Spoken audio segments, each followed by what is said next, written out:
Hi, my name's Christopher David Mitchell. I'm a coach, and today is going to be an honest, truthful, and quite difficult for me to do episode, which is the confessions of a workaholic. Me.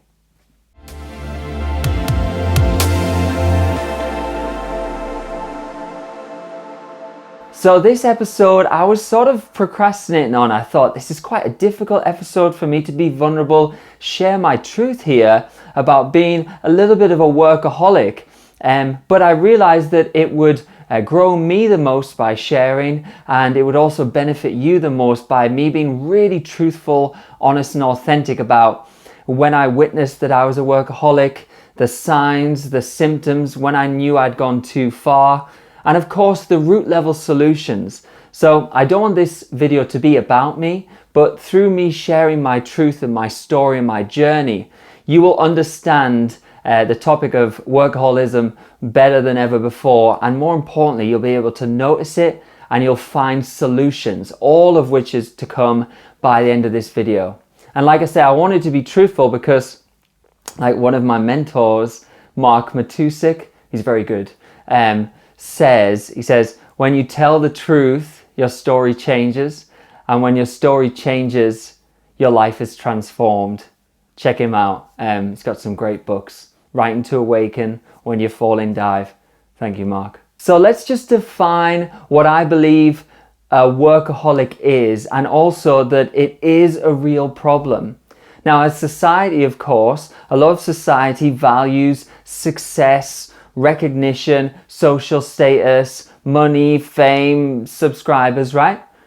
And the problem with the workaholic issue is that being a workaholic often brings about it a lot of these things that society values. You know, you're doing well, you've got all these subscribers, you know, you're famous now, or you're making loads of money. These things all come as a byproduct sometimes if you're a bit of a workaholic and you've got a great career. But one would need to notice if you're building that career from a beautiful, positive place or from a neurotic workaholic place. And when I look back at my career, everyone was like, oh, Chris, you're doing really well, and you're coaching Boy George, or you're fully booked, or you've released your online course or whatever. But actually looking back at it, it was coming from a little bit of a neurotic workaholic type place, which in the end was costing me. And in the end I had to fix, or else I was just going to burn out and be unhappy basically. So that's the first thing I want to say is like, it's very easy to demonize someone who's an alcoholic because there's not too many great byproducts of being an alcoholic. But someone who's a workaholic, oh well, if they're doing great in their work and they work 80 hours a week and 100 hours a week, and look at all the money they're making, look at all this. But you need to be smart enough, and I've only realized this recently, to see the people who are doing it from a deficiency within themselves. See the people who are doing it with a sort of neurotic work that they need, that they can't let go of, that is part of their identity. That's not healthy, and that will cost you. And I define that workaholic thing as being addicted, and I define being addicted as something like, if you said to one of these people, could you walk away from it for a couple of months? Could you walk away from your business and just leave it for a couple of months? Could you walk away from the gym and just leave it for a couple of months? Could you walk away from running every day at 5 a.m.? And so if you challenge someone with that, and this goes for the work aspect, and they're like, no, I can't do that, and they start getting triggered and they start getting defensive, which is one of my signs, then you know that an issue's really starting where their identity and their self-worth is all wrapped up in their work. So let's start with my journey from the beginning of how I became a bit of a workaholic. It came from a lack. It came from a lack within me. When the health journey happened to me, I felt worthless. I felt worthless when I was on that hospital bed. I felt worthless when people left me. I felt worthless when I'm lying there in bed for weeks on end with an ileostomy bag that's leaking and shit's pouring all over me. I felt worthless as a human being. So what happens is the mind wants to then become worthy. The ego wants to attach onto something to be someone, right? And a lot of times that will turn into people who are workaholics, people who've had some adversity, some trauma. They'll tend to then latch onto that and become workaholics, which is why in a way it's good, because you read a book like The Obstacle is the Way, who I love, Ryan Holiday, and there's so many examples in that book of people who've been through adversity and they've been through trauma and they've been through tough times and they've used it for the greater good, which is great. But what's really happening here is they've started becoming so proficient in their work because they're rebalancing the fact that they've had such adversity, such a trauma, a lack in their life. So for me, like I say, I felt worthless. It was 4 years of being in hospital, of feeling undervalued as a human being. And when people were around before, when I was doing stuff, when I had a bit of recognition, when I had a bit of social status, and then, from being in singing shows before I got ill, then when people left a bit more, suddenly you tie your self-worth, which is not right, by the way, you tie it up to sort of, your recognition, sort of like how well you're doing. So I think that I created this thing that when I was in hospital, that I was going to prove to others I could get my life back. I was going to prove to myself I could get my life back. And I was going to prove that I could be someone again and that I could be valued in society again, because I felt worthless as I was there in hospital. So that's why then you get on this sort of like frantic meaning of you're going to build this career. And it works because there's nothing like the fire motivation of adversity. Because think about it. When you go through adversity, you're going through a lot of negative emotions. So how do they all get stored?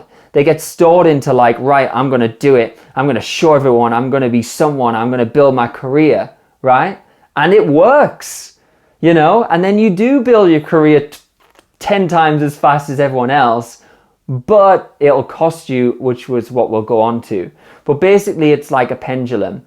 If this is your center of gravity, and then if for a long time you go through something like adversity like I did, where the pendulum's so far this way, where you're not doing anything, you don't feel successful, you're not earning any money, you've not got a good career, you're not valued, do you know what I mean? Then if you spend so long here to rebalance your center, you come out like, all guns blazing and go over to this side and you're working like mad and you're focused like mad and you're career driven. And now recently I've realized that, okay, I can enjoy the journey and be more of a center balance as I go forward. So there's an overview. Like I said, this is my story through the adversity and how it turns into that. But you'll be amazed when you look up all the successful people. Like I say, Wim Hof is very successful now, and he came through a trauma where his wife committed suicide, I believe. And it can even be little traumas like David Goggins. I know that he had a bad upbringing, I think, and he had some real issues with his dad. Steve Jobs didn't have a dad around. Elon Musk's fallen out with his dad. Gary Vaynerchuk got told he was going to be a nobody at school. Like, the list goes on and on and on. And like I say, there's great examples in Ryan Holiday's book of The Obstacle is the Way, where people then latch on to something because they've spent so long in a lack. And like I say, that will work. That will get you up and running.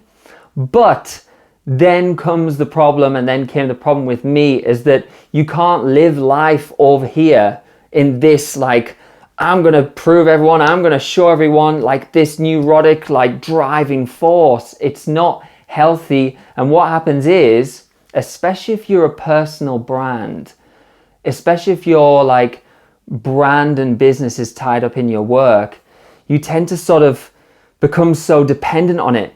Because when you've had your identity of being worthless, now you're finding your self-worth in your work, in your career. So of course you don't want that to go. I can't step away from that, is the rationale. So when you're so tied up in your work that you need it, it's attached to your self-worth, your self-esteem, your identity, who you think you are, then you start having a problem. You start becoming really agitated, restless, you're thinking about work all the time, and you're only focused on one aspect of life, i.e. work and career, when there's so much more to life. But of course, it can be very addictive, like I say, because you get all the fruits of your labor from having a good career. You get the money, the fame, the success, etc. And so everyone's always telling you you're doing great. But really, it takes a bit of wisdom to sort of sit back and say, well, hold on a second here. Am I doing this for beautiful reasons, or do I need my work? Am I really attached to it? And is it costing me happiness? So the moment I knew that I'd gone a bit too far with work was when I was cancelling dates with friends or relationships. I was thinking about work all the time. But then, like I say, it backfired on me. You think that by just focusing on work and one aspect of reality, you'll get the most done.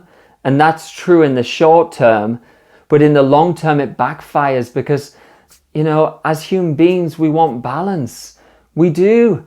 We don't want to just focus on one aspect of reality. There's relationships, there's friendships, there's spirituality, there's family, there's personal development, there's fitness, there's food, there's sex, there's travel, there's meditation, I want to be a holistic human being here, and you don't get that from work. And when you need one thing, no matter what it is, if you need work and you can't let it go, it actually backfires and deteriorates your relationship with the work.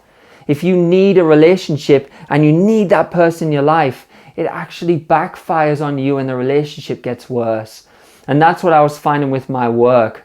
I was so needing for it to be perfect, for it to be 5 stars, for everyone to love it, that actually it ended up being worse. It ended up me taking twice as long to do, ended up being sort of very agitated and frustrated by it. And I was losing the joy. I was losing the passion in what I was doing. And like I say, it got a bit too far at one point when there was a client I was working with, and they weren't really keeping up to date with an online course I was doing. And I found myself being really hard on them. And I've since apologized and spoke to them. And I sort of, they weren't doing the work within an online course. We're in a small group. And I was really hard on them. And I sort of treated them at that point. Don't worry, I promise I'm nice now and a good coach. Like I say, it's hard for me to admit this and say it. But point is, I realized that I was treating them as if it was very personal to me. So, if a personal friend or a personal person in your life did something where they sort of, lied to you or crossed, you'd be like, well, hold on. You'd take that quite emotionally of like, hey, you're out of order here to a friend. But I was like that when someone didn't do the work. I was like, I was getting, because I felt that because I was too emotionally involved in the work. I wanted it to be so right because it was everything to me, because it was the only thing I was thinking about all the time. So I since apologized. I offered them their money back, and they didn't want their money back. They were loving the course.